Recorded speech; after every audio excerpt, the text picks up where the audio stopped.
You are watching Omnis Protocol, and I am back with another Star Wars Shatterpoint Battle Report. This time we are covering the Evergreen GT semifinals, and it is a mirror, well, very close to mirror match. But either way, we have got Dr. Huge, who is a local to Washington, playing against Scott from Utah, and it is a Skycam mirror. That is Anakin Skywalker and Ki-Adi-Mundi. Also, we call them the acronym CAM. So this is the Skycam, but there's some subtle differences between the lists, or really one key one. So in the case of Dr. Huge, he is running Anakin with Rex and ARF Troopers, and then Ki-Adi-Mundi with Shaak Ti and the 501st. Now, in the Switch, we've got Scott, who's running Anakin, Padawan Ahsoka Tano with the 501st, and then Ki-Adi-Mundi with Shaak Ti and the ARF. So they're still functionally running the same supports, but they're switched sides a little bit. The main difference is you've got Ahsoka under Anakin on one side, Rex on the other. So Rex provides a little bit more versatility of being able to move Shaak Ti, where Padawan Ahsoka cannot do that, but Padawan Ahsoka can be moved by the Ki-Adi-Mundi identity, and so when you get kills, there is the potential to move her. So that's kind of one of the big trade-offs. Neither of them are running a Republic kind of focused premier list, so they could have had pretty much anybody in that slot. So it's going to definitely be interesting to see how this plays out exactly. And, you know, sometimes the mirrors are really interesting. Like, what is going to decide the game in this particular case? But we've got two really fantastic players, so I'm excited to dig into this and kind of see how the game unfolds. So let's just go ahead and get right into it now. So it looks like for the mission here, first glance, I believe it's shifting. Yeah, it looks like shifting priorities. So, I've been a big fan of Shaak Ti since I tried her, so I'm pretty much excited about any match that includes her. And seeing Anakin, you know, featured on big tables is something that we didn't see for quite a while. So, Scott had priority, and he is going first. He goes ahead and pulls his 501st. Now, the shape that they've got is not the cross in the middle. They've got it where basically both players' right objective is going to be on in front of their deployment. And so it looks like in this particular case, it looks like Anakin and the 501st are on Scott's side with the active objective, but because he put the 501st starting on that objective, and if he goes and moves them to take two middle objective, he's not actually going to control that one. So this is probably a case where I often in deployment will have my secondaries contesting the outer objectives. So if either of them move, they can always move someone onto that objective. And then have the supports contesting the middle one. So if either support goes, the other support on the other side of the table can still do that one. So he does elect to go ahead and activate the 501st. They're both playing 8 force lists here. So it is definitely a situation where you don't have to be rarely reserved, that you have force to spare if you want to kind of move things in an optimal direction. So, it looks like they hunkered. Or no, it looks like he spent a force for the dash and hunker, the defensive maneuvers, I believe their ability. And then they're going to go ahead and do a full move action. You can kind of see on this map where from the straight down view, I kind of created those black and red triangles to kind of mark where the ladders are. There are quite a bit of them. So this is some very aggressive placement with that 501st. My guess would be, I don't want to speak for Scott here, but I'm thinking that he wants, I was thinking that he was going to be trying to kind of manipulate where the coordinated fire strain was going, but it looks like it was an intentional that he didn't like the exact spot where he was coming up the ladder, but felt like he could kind of get to the exact spot with the hunker backwards. So I like that. Very, very cool play. I think that's something that doesn't get thought about enough. So he starts off controlling 2 objectives. He is player 1, so he does not score anything yet. Dr. Huge, he reveals Kiadimundi, or 1/2 of Skycam. And so we'll see if he starts off immediately with the big brain. So, So one of the things with Kiadimundi is that you're kind of looking for which Jedi do you want to move, because otherwise he only gets 1 move. And Dr. Huge, really, that would be the choices like Anakin or Shaak Ti. Where I think if he moves a support, he's not getting Kiadimundi as far up the table as you'd probably like. Now, in the mid to late game, you can absolutely use his start of activation ability to move anyone if he's already kind of in a solid position. All right, so it looks like here he's going to go ahead and get Shaak Ti up the table. I like this play because not only does it give her the ability to threaten his back point, because she is on the same side of the table as that point.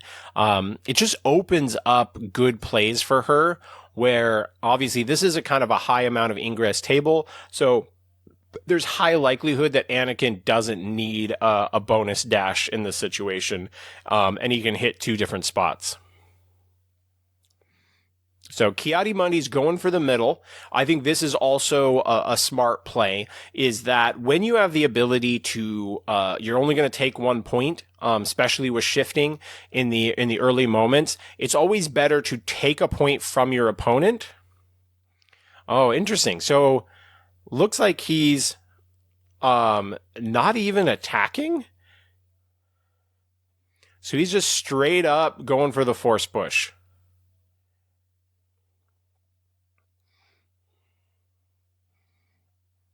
Oh, and we've got some collateral damage right away.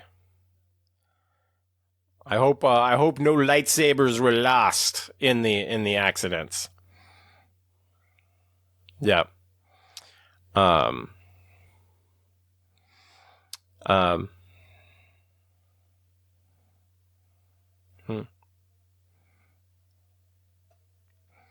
All right, no other actions from Kiadimundi. I don't see if he used the hunker earlier in that.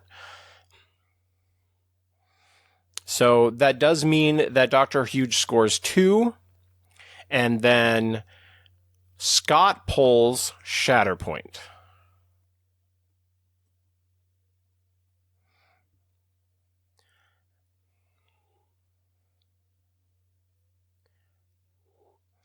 Here they're calling me over, just trying to check and see how far does Anakin's jump go, because it's really, really close to that part of the high ground. And so trying to determine if it actually covers the high ground. And the thought process here is Scott is just trying to be as clean of a player as possible. And so the idea is that he doesn't want to give himself extra movement if he doesn't have it. And so I'm kind of balancing a range 4 to kind of try to get a most accurate angle to try to see if it does actually cover with, without getting screwed by parallax and that sort of thing. So here we determined that there is a couple millimeters of template that goes over it. So it is going to be possible for Anakin to jump up there. Here is what we're discussing is some communities measure from the inside of that ladder, and some measure from the outside. I said what we've been doing so far was measuring from the outside at this event, and they decided to stick with that. I don't think it makes a huge difference in this particular case. But Scott was just kind of having that discussion then when it didn't super matter. So basically jumps up, hits the ladder, goes up the high ground even more, and then walks up to hit Ki-Adi-Mundi. So we get some initial lightsaber on lightsaber action to kind of start things off. We do get a coordinated fire strain right away from the 501st. That was always one of my struggles when I was first learning to play Republic, was just remembering the coordinated fires. So overall, we end up with Ki-Adi getting 4 blocks crit to fail. And Anakin has 1 crit, 5 hits. So it ends up going 1 down.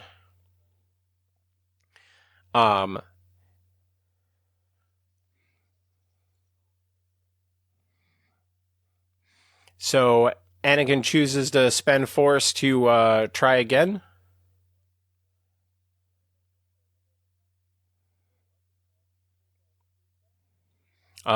Overall, he ends up going 3 down.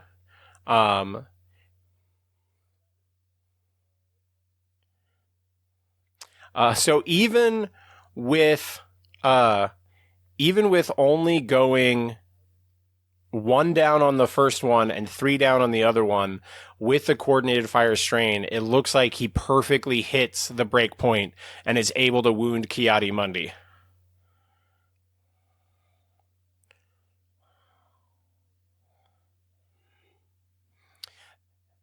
Yeah, so here Anakin got to move the struggle tracker once for wounding a primary. Now they're resolving the rest of Anakin's thing.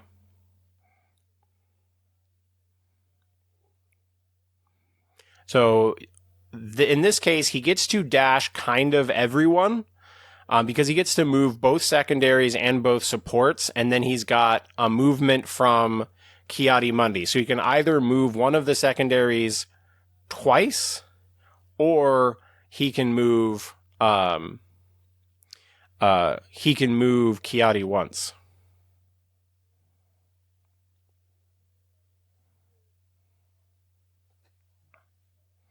Man, when it always happens with Anakin where you roll the first attack and it's bad, and it kind of gives your opponent hope that they're going to survive, and it just doesn't seem like it works that way. Anakin just comes through on the second one.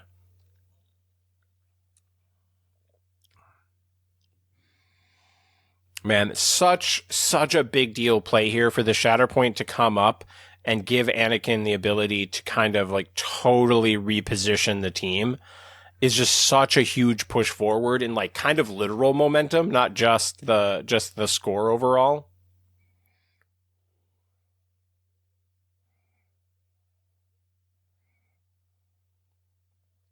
All right, now we have the Shatterpoint from Dr. Huge. So, are we going to see Anakin on Anakin violence here? That would be really interesting to just see both sides completely moved up the table.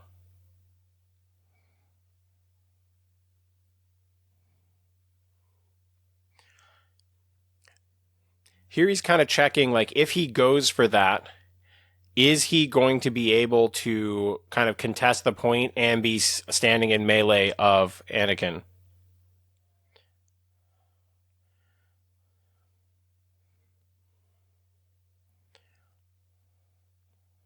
So it looks like he is thinking about the Anakin on Anakin violence. I'm really kind of disappointed here that neither of these Anakins have a red lightsaber, to be totally honest with you guys. From the point in the Ahsoka show where they reveal him in that outfit. Yeah, Scott is just realizing here that he never utilized Ki-Adi-Mundi's trigger. So he probably could have been scoring all 3 of the middle points.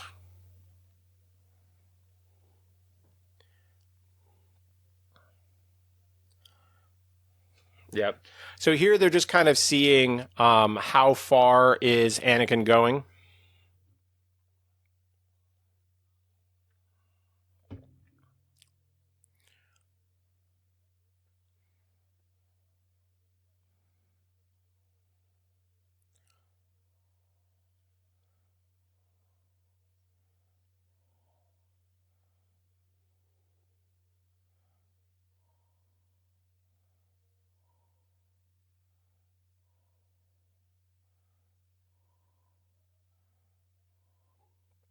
Look, these two guys just kind of helping each other out, trying to get into the most accurate spot.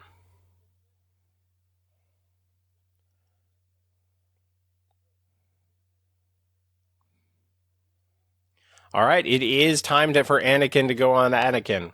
So we'll see. Is this going to be one of those dice moments where you're going to have like one side barely gets it, one side barely does not? I mean, Anakin definitely has more health than Ki-Adi-Mundi. Scott did flip to the more defensive side.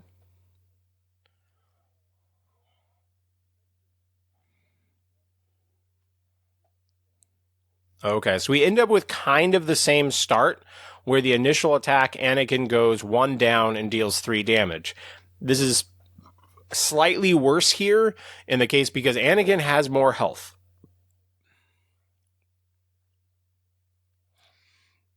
So, I think it was a fairly below average roll for Dr. Huge. I think he had 2 crits, 2 hits.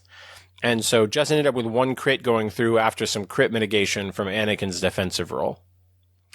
That expertise coming through.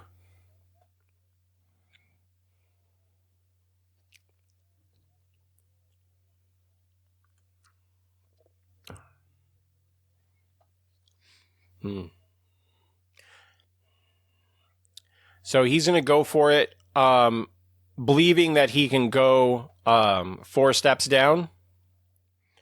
I wish they kind of would have checked to see if one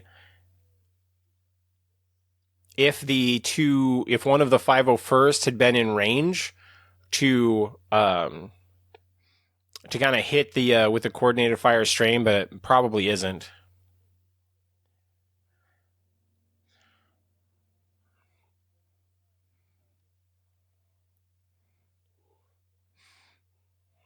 Yeah, so it looks like he does not quite kill Anakin. Looks like 10 damage and strain. Very, very tough spot for Dr. Huge. Like, one Anakin side getting kind of everything that they want, and the other side not. That's where you definitely wish you could have gone 2 down on the first attack, and then this could be a very, very different moment. Oh damn! Now we got Shatterpoint, Anakin. So there's 3 Anakins in a row.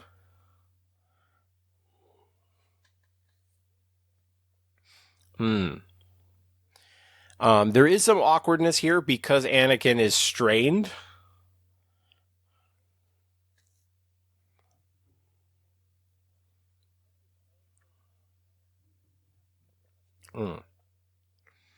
I think what's going on here, Scott is considering, does he want to activate Anakin, maybe like heal action, and then try to make a bunch of attacks into the enemy Anakin?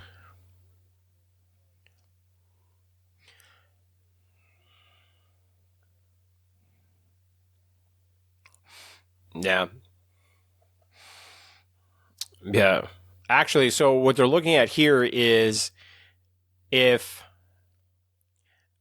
Anakin actually kills the enemy Anakin, he gains a momentum, he gains a bonus score, and he scores 4 points and can potentially end the struggle right here. For the people who love the the dice casino, this is definitely riding that lightning and embracing the chaos. Will Scott go for it?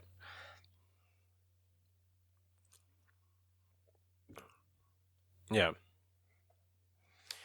It sounds like he's going to go for it.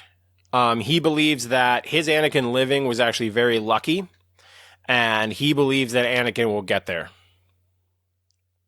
So he does a heal action to remove the strain because he would like to just not immediately die.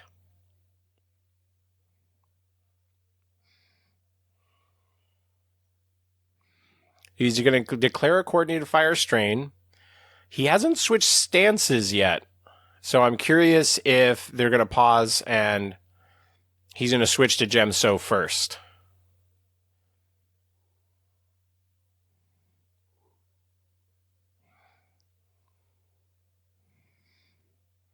Right now, he's just kind of, I think, Scott is just sort of thinking things through. Oh, he's rolling the 8 dice. I think he's just forgotten to flip the card.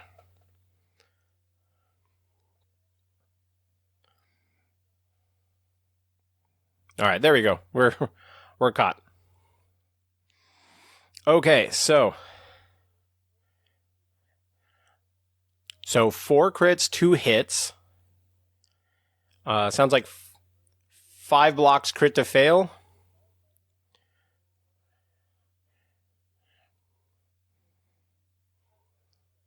So it starts off with 7 damage strain, so that's going to be 8 damage after the coordinated fire strain.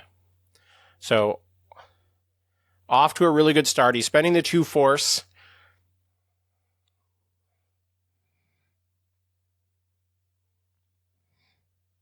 Ooh, roll looks solid.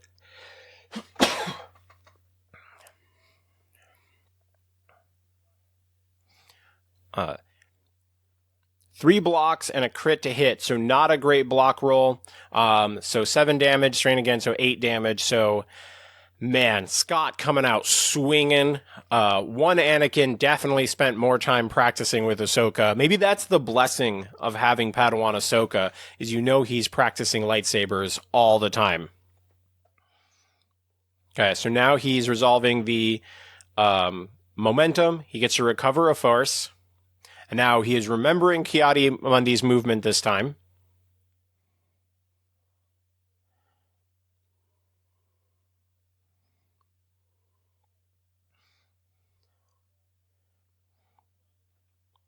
They use 1 heal on Anakin and a dash. Now it's the end of his activation. So now the rest of his thing kicks in. He gets to score an additional 1 for wounding a primary. He shuffles up the 501st a little bit.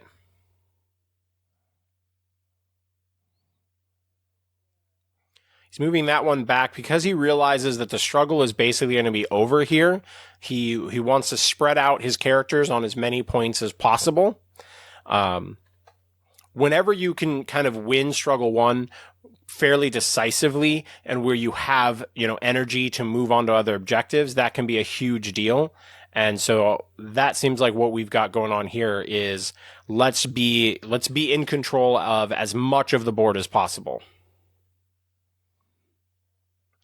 Man, this is such a big shuffle for Scott, being able to, in the first 3 cards, end up with 2 primary wounds and moving, he's gotten in both, in theory, in both Anakin activations, he's moved 5 other 5 other units. So that's just such a massive amount of bonus movement for the team. So that ends the struggle. That is so fast. That's 3 cards for Scott and 2 cards for Dr. Huge to end a struggle. Obviously not what Dr. Huge wants in, we're in a top 4, we're in the semifinals. And that is certainly not how you want your first struggle to go. A player of his caliber, this is obviously not something that he probably experiences very often, but the Anakin on Anakin violence just is not going his way to start. So he does get a very reasonable flip here to help himself out, where at least he has the 2 points on his backside, and it's one of the objectives where at the very least Scott is not on too many different points.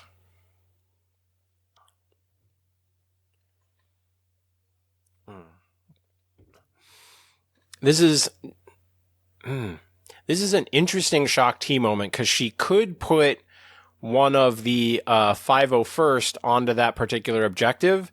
And because she's gotten the bonus movement forward, I'm very curious if she would be capable of going after that back point.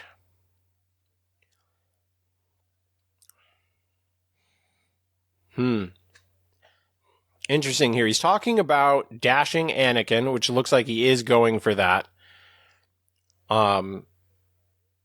Thinking that okay, Anakin is still in my deck somewhere. I've Shatterpointed him. I want him back into the flow of things. So he's thinking, jump up, make an attack on the 501st, and then potentially move backwards. I definitely would have loved to see if he could have moved a 501st over, taken that objective anyway, and sent Shakti to the back of the board. There is obviously some danger there because she is a more fragile character in the list, but Anakin's not activating for a while. So, I'm curious, sometimes when you're just at the table, he probably has a better feel for like whether or not Shakti could have gotten there.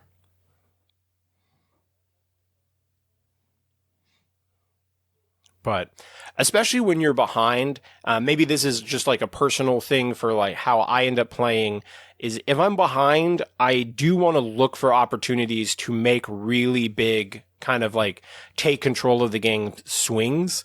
And I feel like Shakti is a character who often does that for me. And so I would have loved if we at least like measured some of those things out and just see if it seemed reasonable, especially since this is a heavy ingress table. So she ends up swinging on the 501st, does 7 damage and a jump backwards. Still has an action left, and she's going to take cover.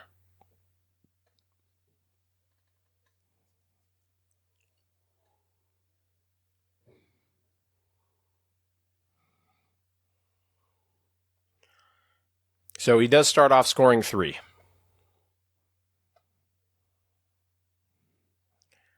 So it's going to be the block, which is where he already has one of his troopers. Also have a Shakti flip. Interesting. I think these guys cut each other's decks to be fairly similar.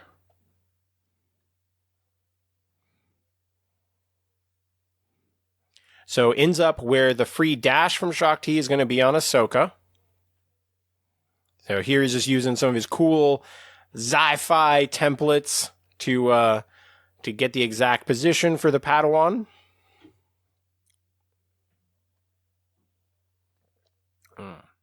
Now he's resolving the tactic jump for Shakti.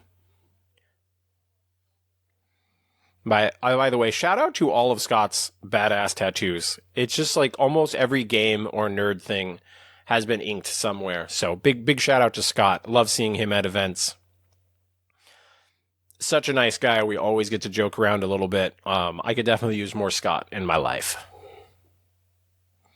So now he's kind of checking the movement range. It looks like he's definitely getting over there. I think the point here is on the ground, and so he's going to probably have to he's probably going to have to force push some clones away. It's kind of obscured at like kind of the exact angle of the table and where the camera's at.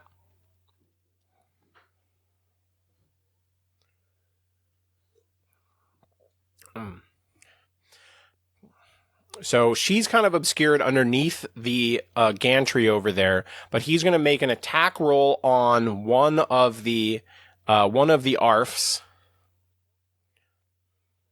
One of the really cool things about playing Shakti, if you're not used to her, is that she has a jump on, or has a reposition on 2 and a jump on 3. So there's pretty big potential for her to kind of be able to move and then like pick a really optimal force repulse spot.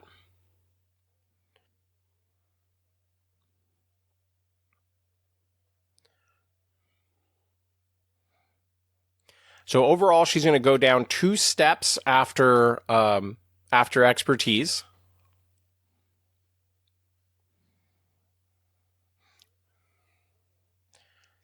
Just choosing to do 4 damage to the ARFs, and then spend 2 force for force repulse.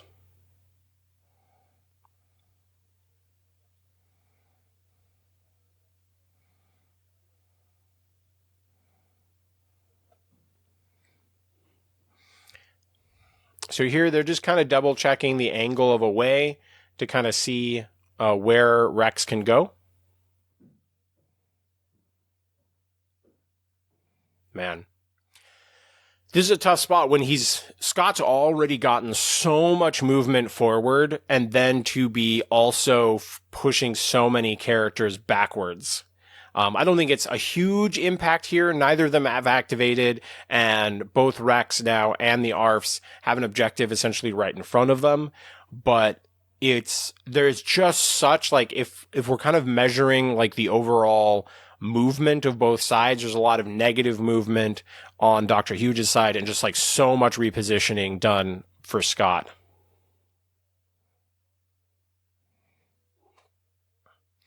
Okay, it's a fail symbol, which is where Shakti just took. Flips over, he gets the ARFs. Perfect. You know that's at the very least, that's like a guaranteed take since there's two bodies. There's also a non-zero chance that they could get a wound on Shakti. That 8 health only goes so far. And I don't know, maybe it's just my ARFs, but they just always seem to do good work. One of the things I like about playing these mirror matches, when you're double checking the defensive stats of the character you're about to attack, you can usually just look at your own card. So, let's see here. This is absolutely a situation I feel like he could potentially just... I think he would normally shoot first, but he may... I believe they do get something out of having the hunker token.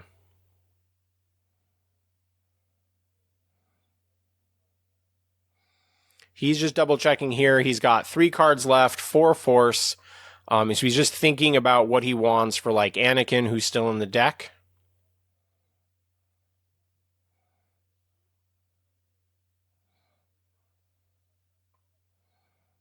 Okay. So he's just electing to shoot at her and move in and conserve some force. I had to sneak in here and snap a picture of some Anakin on Anakin violence. So with the disarm, he ends up doing nothing. Now the other one is shooting.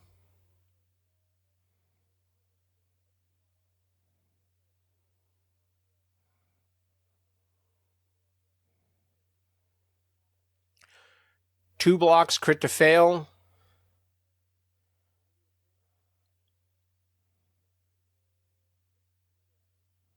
Sounds like pin 2 damage.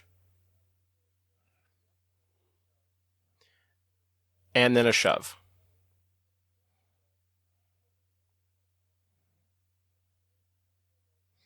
Right here, he's just seeing what the actual angle. Fortunately, I can't talk about it that much because Shakti is obscured by the gantry. And now they're just moving on to the point. Man, it would have been really interesting to see how that played out if he had elected to heal the disarm and plan to spend force. Heal the damage, heal the disarm, get 2 full attacks on her. All right, now it's the enemy ARFs. I'm losing a little track of which clones are where. I think one ARF is kind of in the back middle for Scott, and then one is on that midline objective to the left. All right, looks like I did get that correct. Spending a force for a defensive maneuver. Man. Oh. I think I set up too much of a mousetrap table for Scott here. But I appreciate their efforts to reassemble.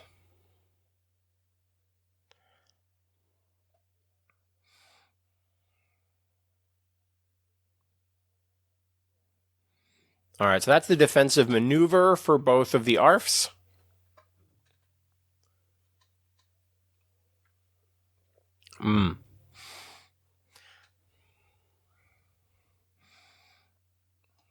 I gotta be honest here, I am definitely a little nervous about Dr. Huge's overall position. I'd really like to see him at least grab this struggle. But he hasn't been able to make a really big play here. And there's also a problem that in this case where he's already suffered 2 really significant wounds, that if this struggle goes on for too long, he could just have so many wounds by the time you get to struggle 3 that could really work to his disadvantage. I mean, 8 Force starts off feeling really good, but Anakin does not love increasing all of his force costs. Ki-Adi-Mundi, it's okay, but it's still going to put pressure on what the list can do overall.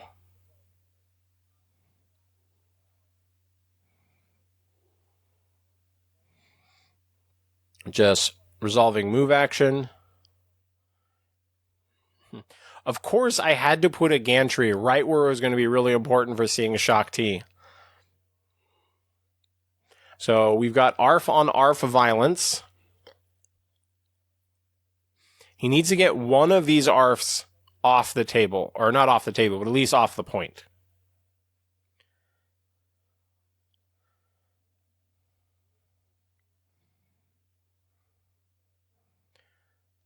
So it looks like 3 expertise on the offense. 2 expertise on defense, which results to 1 block. I believe he's going 3 steps. 3 damage, shove, pin, expose.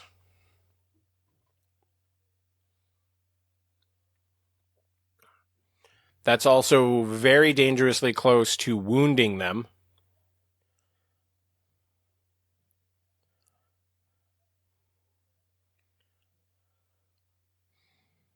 I can't tell if that ARF is off the objective yet. My instinct says no.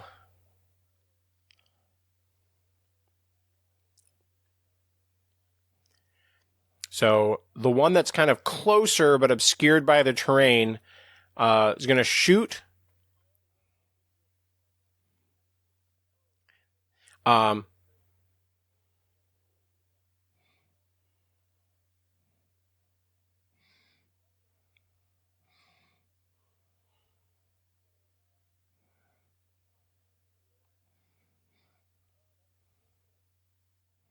Six hits versus 2 blocks, it looks like. So that's going to be wounded ARFs as well.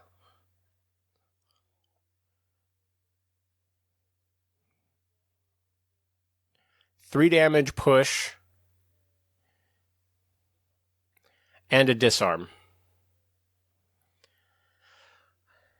So at this point, he's gaining a momentum for wounding the ARFs.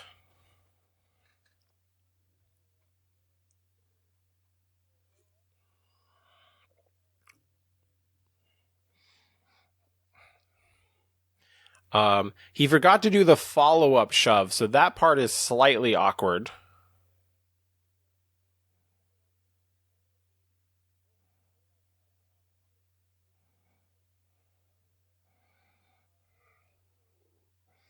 So he did get a wound, so now they're going to do a Ki-Adi-Mundi trigger. So going to go ahead and heal Shaak Ti and probably move her onto that objective.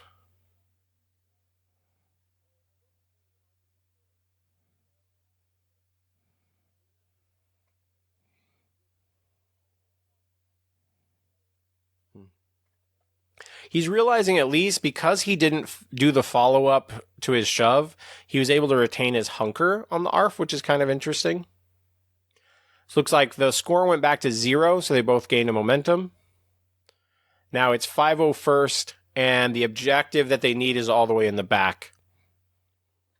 Yeah, I'm definitely, in this moment, I'm kind of stuck on the, I would have loved to see Shaak Ti have gone for that back point and create some pressure. When you have this kind of spread out fight, when you have an option to go after a key objective that's on the other side of the board, you kind of need to take it, because now I feel like he's getting stuck in a chain of activations where he can't kind of affect that point back there.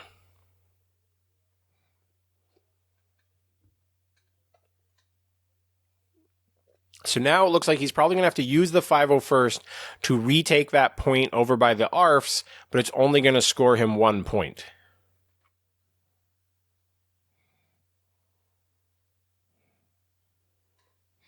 I'm really curious if you guys end up hitting the comments after this video. Do you think watching mirror matches are interesting? I know some people have the kind of outlook of seeing how someone plays a mirror can teach you so much about the list, but also, you know, there's kind of a lack of variety in the particular game. But I do think that when you play a mirror match, it can really highlight some of the strengths and weaknesses of lists that you're playing.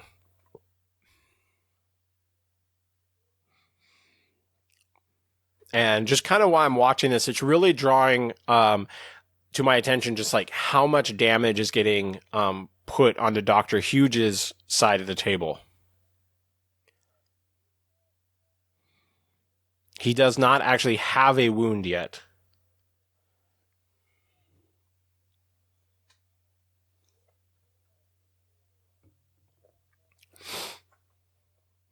I think he's kind of trying to wonder, like, is there a possibility that the 501st could wound Shaak Ti?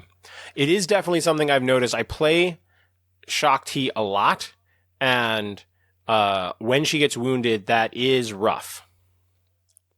So here we get Rex. Rex is my boy. I usually just absolutely love Rex activations. I'm curious whether or not this gets the job done, but because I can't really tell which characters are on the objectives, I think it might be just Shaak Ti.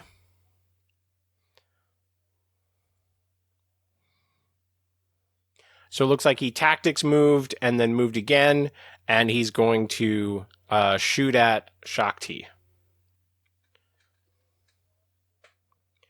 Looks like 3 blocks crit to fail for Scott. Expertise becomes 2 hits. So Rex still ends up with 3, which I love. The 2 shoves on 2 for Rex is kind of just like a magical tree that just gets people off points.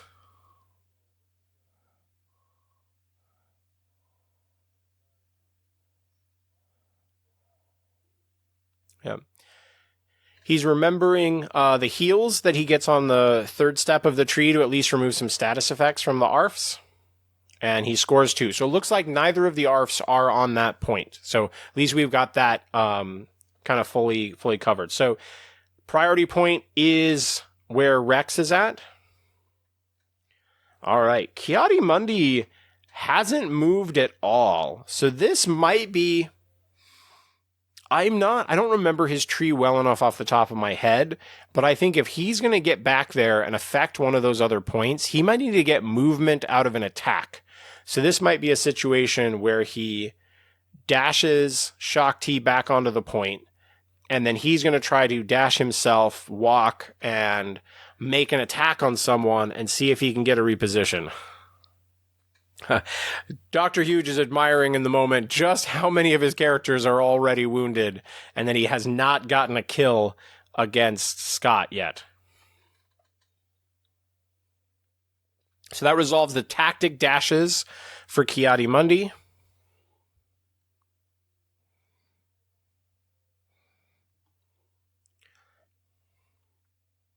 So it sounds like he dashed and then climbed, so he might just be reinforcing the back point here.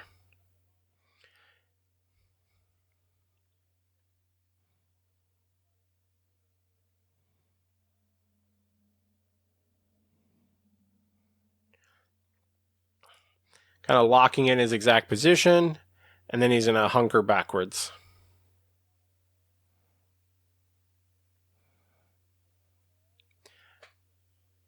And then he's flipping sides to dice mitigation, thought process that Anakin might go after him.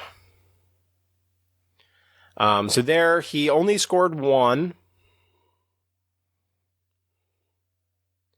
And so he thinks that there's a good chance that he may lose the struggle here. Expertise, so it is the one that Shaak Ti is already on. So that means he knows he's scoring at least 3.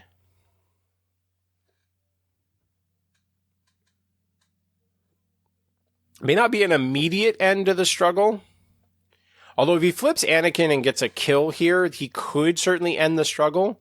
But there's also some downside to that, where you may really want Anakin for one of the first activations of Struggle 3.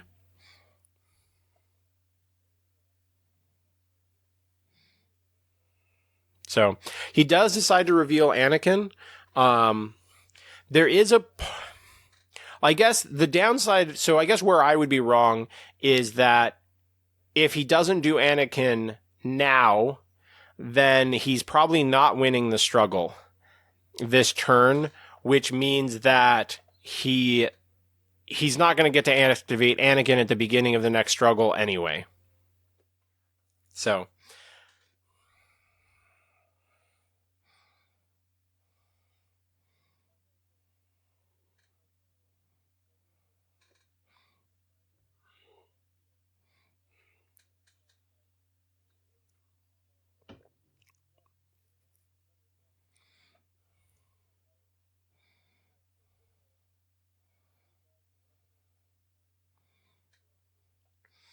all right.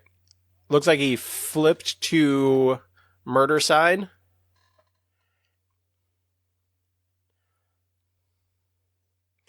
Sounds like he's going 3 steps down on Kiadi. He's now spending the 3 force. So there's 5 damage on Kiadi.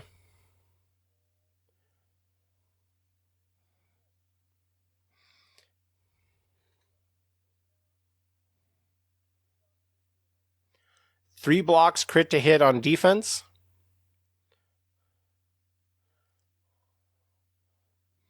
He had 4 expertise, which resulted in 3 crits.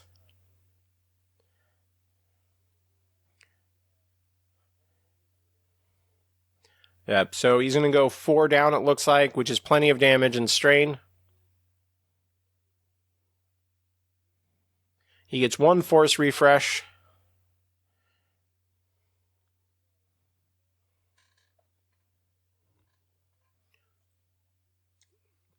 Here they're just making sure there was nothing else to do for Anakin.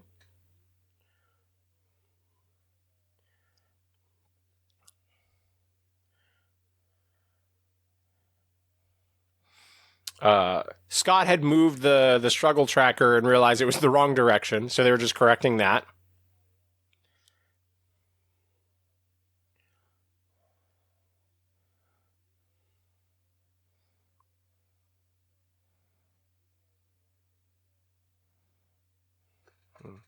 What they're kind of discussing here is that there's a world where he didn't actually need that objective because wounding a primary gets an extra score.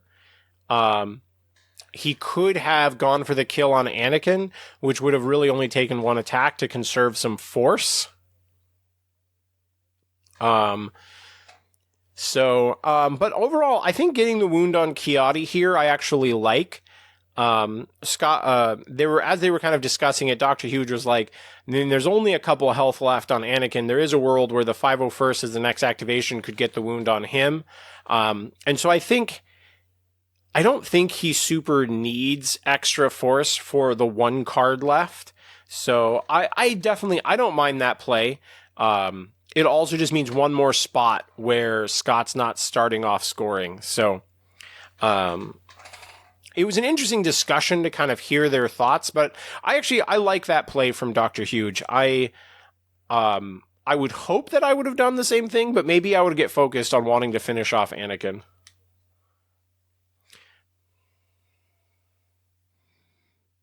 Okay. So, interesting flip here. First thing I usually do in these situations is kind of count the positions where people are scoring.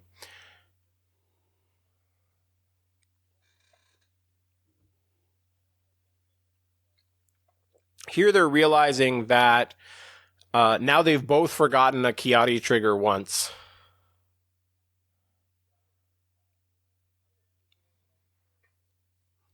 So here's Scott's thinking maybe he can score all 4 of these because he's starting off with, I believe, a 501st on the middle objective over there. And that's the objective where it's going to be the priority point. and there's nobody on those other 2 points. So definitely like this choice by Scott.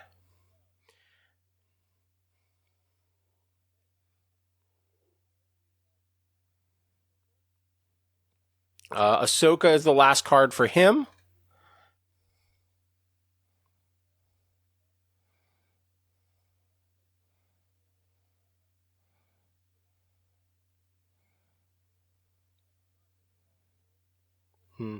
He's realizing here with Ahsoka that he is unlikely to get all of them. Because Anakin's just not quite going to get there. There's a lot of ladders on this table, but none that quite helped him in this particular case. His list does have the potential to move people if he gets a wound, but pretty much everybody that he's softened up has already been wounded.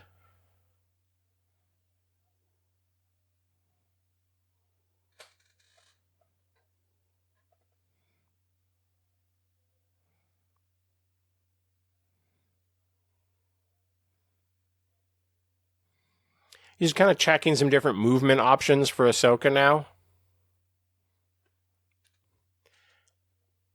Doesn't look like we're going to see any cool lightsaber Jarkai shenanigans from her here, that she probably is just going to like go hit a point. But it's nice to see him here kind of like thinking through all of those options.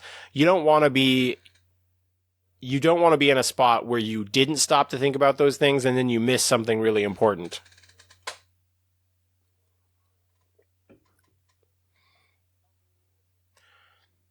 He just sort of takes cover into the piece of terrain. And so not anything too fancy, but he's going to score 3 points.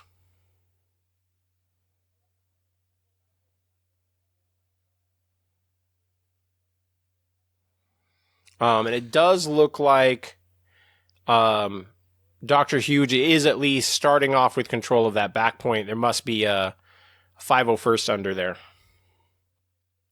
So expertise is going to be Ahsoka's point, kind of in the bottom right.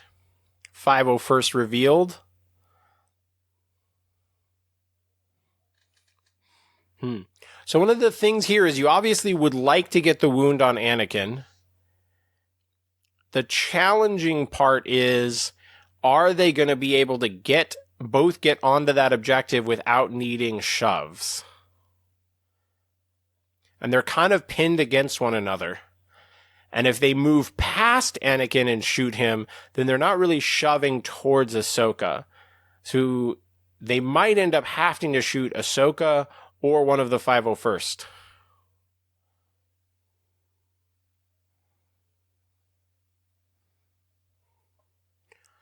He's measuring towards the objective with the 501st.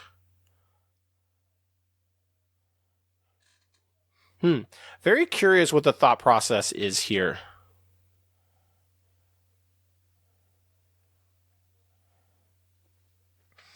Is he thinking that he wants to wound the 501st? They only have 1 health left. There is some big wounding potential for this turn.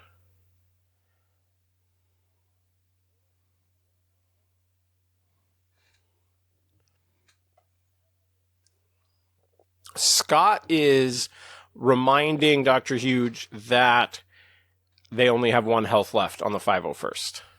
All right, I'm excited to see how this plays out. I didn't get to watch much of this game in person, so I'm curious what the idea is here. I'd love to see a super big cool play.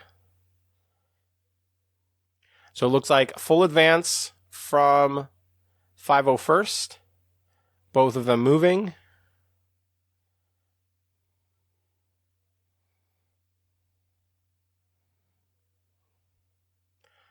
Stays not engaged with that ARF over there. So one ARF is shooting at the other 501st. So this is basically just needs 1 step. So a single crit would guarantee it.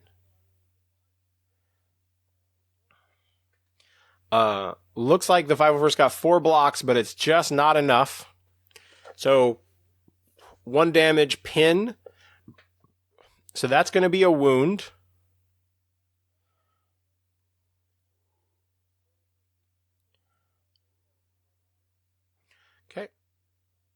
Other guy is shooting at Anakin.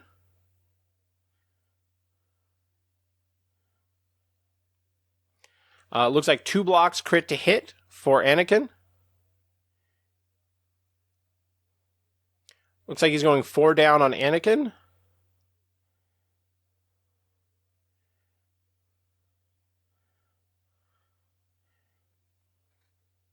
Four damage, strain, reposition.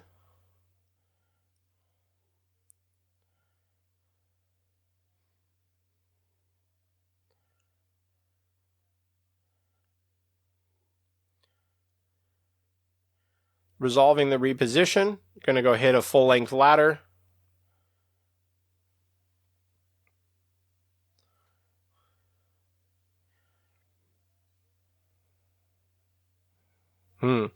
Looks like he totally missed the Ki-Adi-Mundi trigger.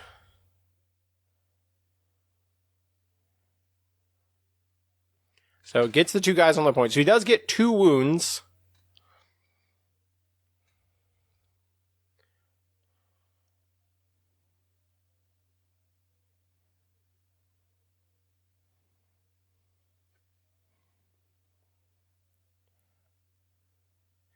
He's just realizing here that he missed the Ki-Adi-Mundi trigger.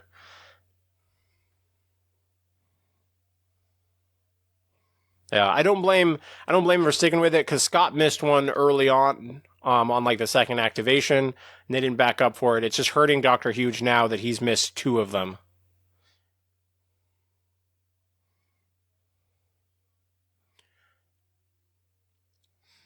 So it's going to be the back point. Scott continues to take down the gantries. Very anti-gantry. The flip was Ki-Adi-Mundi. So it looks like he dashes Shock T towards that, which gives him a dash.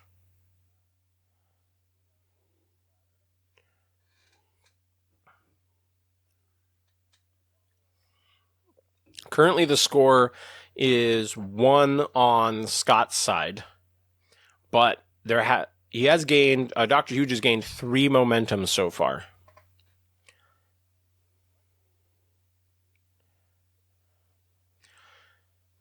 He's realizing, he's kind of looking at like, yes, there's a lot of ladders, but there isn't a ton of space to stand that's within range 1 of that ladder. There's 3 guys there, and it looks like they're kind of all positioned in such a way. I think they're just realizing that the train has gotten nudged just slightly,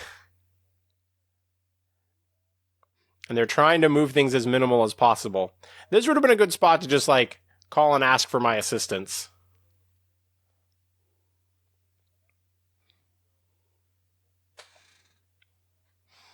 All right. So he comes up on that other ladder, and he's making an attack on the 501st. Even though there's 2 guys on there, because there's force push from Ki-Adi-Mundi, he definitely has the ability to dislodge 2 of them.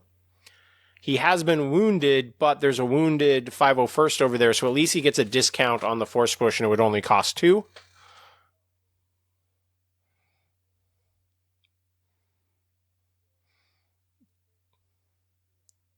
Two crits, 3 hits, 3 expertise, which results in 4 more hits. So for the expertise, he just adds 1 hit because there's 3 blocks from the ARFs, or sorry, from the 501st. Overall, 8 damage.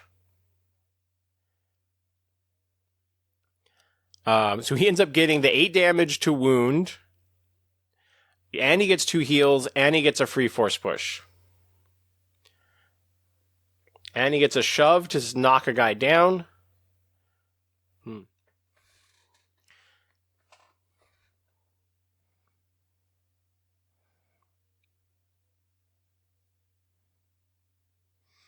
Force push yeets the other guy off the point. He gains a momentum. Scott is remembering the Ki-Adi-Mundi trigger. He's going to heal Shock T, and she's going to go up the ladder. Man, this is turning out to be a really hot Ki-Adi-Mundi turn.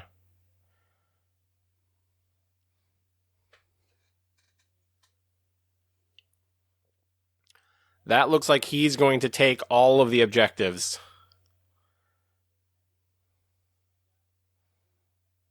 Scott is just sort of here just kind of double checking that he's done everything. And so flips the last objective, scores 4, and he's roughly 2 points away from winning here. So there definitely needs to be a really big play from Dr. Huge here. The objective is Ahsoka's in the back, which is the expertise symbol. He flips Rex. At least Rex is a really fast character, but there's also some concern here that if he only takes one objective, it's not going to be enough. Even if it's the priority objective, it's still going to leave Scott in a position where he may win next turn. And so this is definitely a spot where I would be looking at, like, how can I swing 2 points? And one, probably, you want it to be the priority point. And so there's a question, can Rex accomplish this? And he's full on force, so he could definitely go for a reserve. But if he pulls a character that can't impact the Padawan Ahsoka's point, it could just be game over. So definitely don't blame him for kind of deliberating here.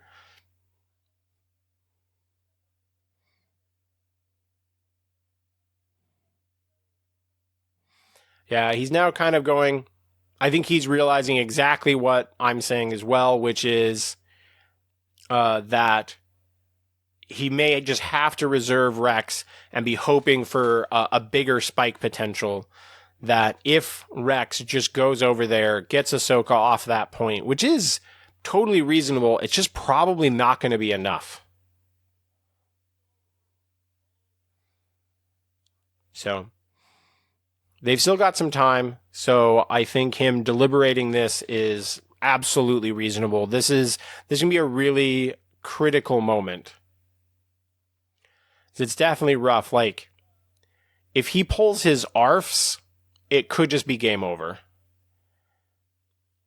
And he pulls 501st, which is not a ton better. There is some spike potential here.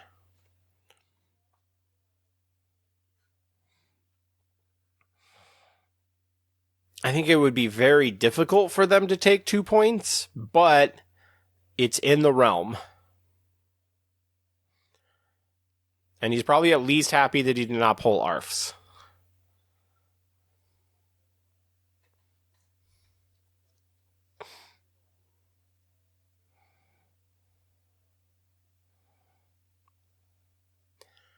He's just kind of checking movement potential for where the 501st are going to go. An interesting thought process here is, like, sure, Kiadi did hit the free force push, but this can be a thing where if you have the force pushing a wounded character can still be really impactful even a couple activations later. And I think that's something that people don't always look at in the games, where having your opponent trapped into an activation that's going to be even harder to take points.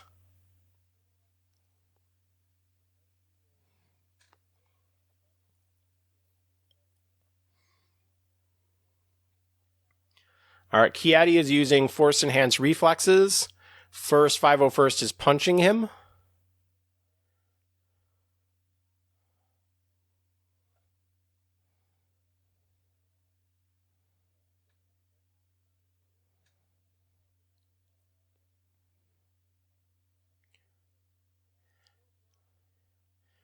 So Kiadi has 4 blocks and a heal, but there's 2 crits from the 501st.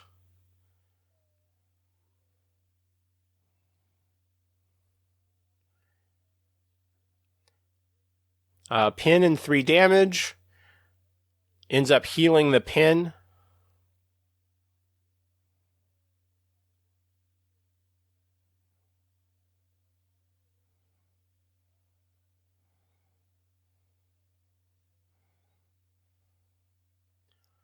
The other attack is 7 dice. 4 blocks and a heal.